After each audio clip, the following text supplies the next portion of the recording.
Sreekumar sir, ഇതിൽ പാണ്ഡ്യാല ഷാജി പറഞ്ഞു വെച്ച ഒരു കാര്യമുണ്ട്. വലിയ അഴിമതിക്ക് കളമൊരുക്കുന്ന വിധത്തിൽ ഉദ്യോഗസ്ഥ ബന്ധങ്ങൾ ഊട്ടി ഉറപ്പിക്കുന്ന രീതിയിലുള്ള ഒരു സന്ദർശനമായി പോലും ഇതിനെ വിലയിരുത്തണമെന്ന്.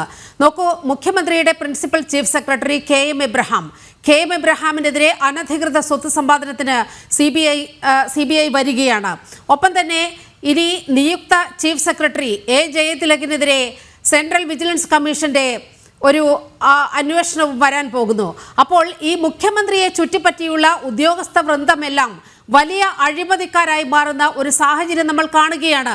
കെ എം എബ്രഹാമിന്റെ കാര്യത്തിലാണെങ്കിൽ കഴിഞ്ഞ 12 വർഷത്തെ ഈ സ്വത്തിന്റെ കണക്കെടുപ്പാണ് നടക്കാൻ പോകുന്നത്.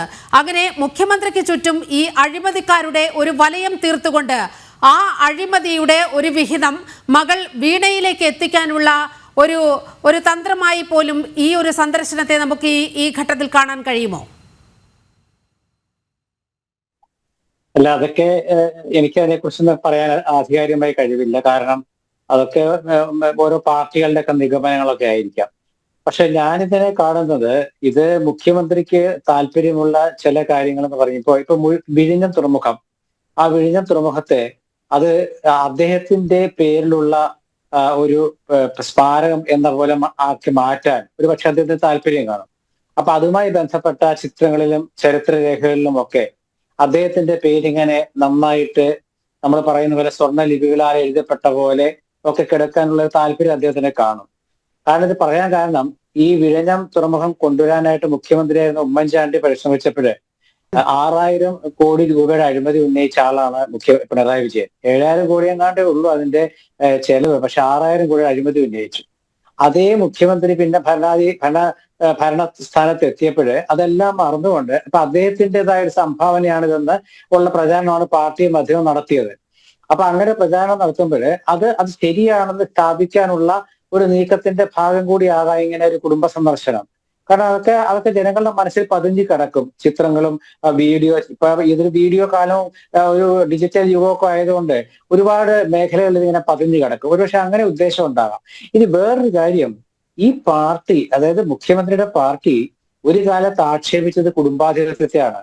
ഇന്ദിരാഗാന്ധിയുടെ കുടുംബാധിപത്യം, അതുപോലെ തന്നെ കേരളത്തിൽ കെ കരുണാകരനെ ഏറ്റവും അധികം ആക്ഷേപിച്ചത് ഈ പിണറായി വിജയനെ കുറിച്ചാണെന്ന് നീലിമയ്ക്ക് അറിയാമല്ലോ.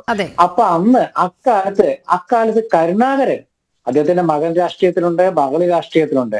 ഈ രണ്ടുപേര് രാഷ്ട്രീയത്തിലുണ്ടായിരുന്നു. മകള് ഭരണപരമായ ചില സ്ഥാനങ്ങളിലും എത്തിയിട്ടുണ്ട്. എന്നിട്ട് പോലും ഒരു സർക്കാർ യോഗങ്ങളിലും ഇവരെ ആരും പങ്കെടുപ്പിച്ചിട്ടില്ല. അത് കരുണാകരൻ അക്കാലത്ത് തീരുമാനിച്ചത്, എന്റെ യോഗത്തിൽ അന്ന് കരുണാകരന്റെ മക്കളൊന്നും ഇത്ര വളർന്നിട്ടില്ല എങ്കിൽ പോലും വേണമെങ്കിൽ അദ്ദേഹത്തിന് അവിടെ കൊണ്ടിരുത്താമായിരുന്നു.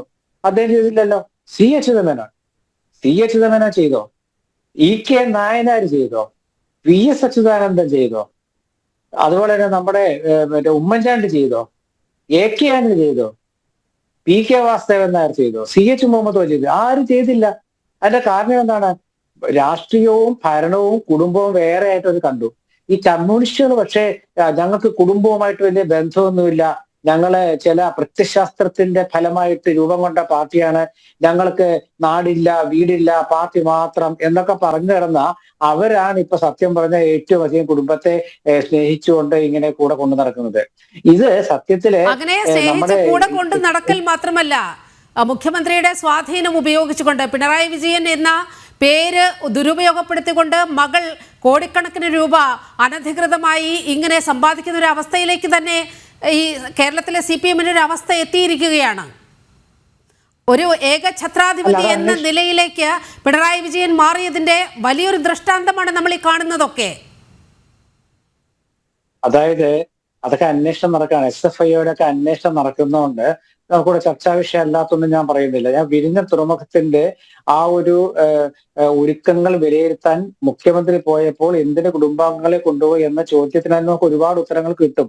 കാരണം എന്താണെന്ന് വെച്ചാല്, ഇത് കേരളത്തിന്റെ ഈ വിഴിഞ്ഞം പദ്ധതി എന്ന് ഞാൻ പറഞ്ഞല്ലോ, വിഴിഞ്ഞം പദ്ധതി എന്ന് പറഞ്ഞാൽ ഗവൺമെന്റ് ഓഫ് കേരള പറയുന്നത് അവരുടെ സ്വപ്ന പദ്ധതിയാണെന്ന്. അവരുടെ സ്വപ്ന പദ്ധതി എല്ലാവർക്കും അറിയാവുന്ന കാര്യമാണ്. പക്ഷേ അത് അങ്ങനെ ആക്കി സ്ഥാപിക്കാൻ ശ്രമം നടക്കുന്നു. അത് മാത്രമല്ല, അത് തന്റേതായ ഒരു നേട്ടമായിട്ട് കാണിക്കുക. ഇപ്പൊ ഒരു കഴിഞ്ഞ അതിന്റെ ഉദ്ഘാടന കാലത്ത് പിണറായി വിജയനെതിരെ ഒരു IAS ഉദ്യോഗസ്ഥ പുകഴ്ത്തിയതൊക്കെ നമുക്കറിയാമല്ലോ, വിഴിഞ്ഞത്തിന്റെ അന്ന് ആദ്യത്തെ ഉദ്ഘാടന സമയത്തൊക്കെ. അപ്പൊ അതൊക്കെ ആ രീതിയിലൊക്കെ എന്തിനാണ് കൊണ്ടുവരുന്നത്? ഇത് കേരളത്തിലെ എണ്ണപ്പെട്ട ഒരു സ്ഥാപനമാണെന്ന് വരികയും ഈ സ്ഥാപനം അത് ഞങ്ങളുടെ ഒക്കെ പേരിൽ കിടക്കട്ടെ എന്നൊരു പാർട്ടി ആഗ്രഹിക്കുകയും ചെയ്താൽ ആ പാർട്ടിയുടെ പരമാധികാരിയായി മറ്റേ പാർട്ടി തന്നെ പറയുന്ന മുഖ്യമന്ത്രി ആഗ്രഹിക്കുകയൊക്കെ ചെയ്താൽ ഇങ്ങനെയൊക്കെ സംഭവിക്കും. പക്ഷെ ഇതിൽ വിഷയം എന്താണെന്ന് വെച്ചാല് ഇത് പാർട്ടിക്ക് തന്നെ ഉത്തരം പറയേണ്ട ഘട്ടം വരും. കാരണം നാളെ എല്ലാ മന്ത്രിമാരും അവരുടെ കുടുംബാംഗങ്ങളുമായിട്ട് മന്ത്രിസഭാ യോഗത്തിലേക്ക് നടത്തിയ അവസ്ഥ എന്താ? അല്ലെ നാളെ എല്ലാ മന്ത്രിമാരും അവരുടെ കുടുംബാംഗങ്ങളെ കൂട്ടിയിട്ട് സർക്കാർ പരിപാടികളിൽ, സർക്കാർ മീറ്റിങ്ങുകളിൽ പോയിട്ട് ഞങ്ങൾക്ക് ഇതൊക്കെ ഒന്ന് കാണണം, ഒന്ന് വീക്ഷിക്കണം എന്ന് പറഞ്ഞ അവസ്ഥ എന്താ? അപ്പൊ ഇതൊന്നും അനുവദിച്ചു കൊടുക്കാൻ പാടില്ല. ഇത് സത്യം പറഞ്ഞാല് ഇതിന്റെ ആദ്യത്തെ ഉത്തരവാദി ഇവിടുത്തെ ഉദ്യോഗസ്ഥർ തന്നെയാണ്. ആ ഉദ്യോഗസ്ഥർ പറയണം. അല്ലെങ്കിൽ മുഖ്യമന്ത്രിക്ക് ഒരുപാട് ഉപദേശകരുണ്ടല്ലോ, പത്രോപദേശകർ തന്നെ ഉണ്ടല്ലോ ഒരുപാട് പേര്. പത്രോപദേശകർക്ക് പറഞ്ഞുകൂടെ ചെയ്യുന്നത് ശരിയല്ല? അതല്ലെങ്കിൽ അദ്ദേഹത്തിന്റെ ഒപ്പമുള്ള ഒരുപാട് സെക്രട്ടറിമാരുണ്ട്, അവർ പറയണ്ടേ സാർ ഇത് ചെയ്യുന്നത് ശരിയല്ല, കാരണം ഇതൊരു നാളെ ഒരു വിവാദമായിട്ട് മാറും. അപ്പൊ വിവാദമായിട്ട് മാറിയാലും അങ്ങ് തുടരുക. ഈ വലിയ വിവാദം ഇങ്ങനെ കത്തിപ്പടരുകയാണ്.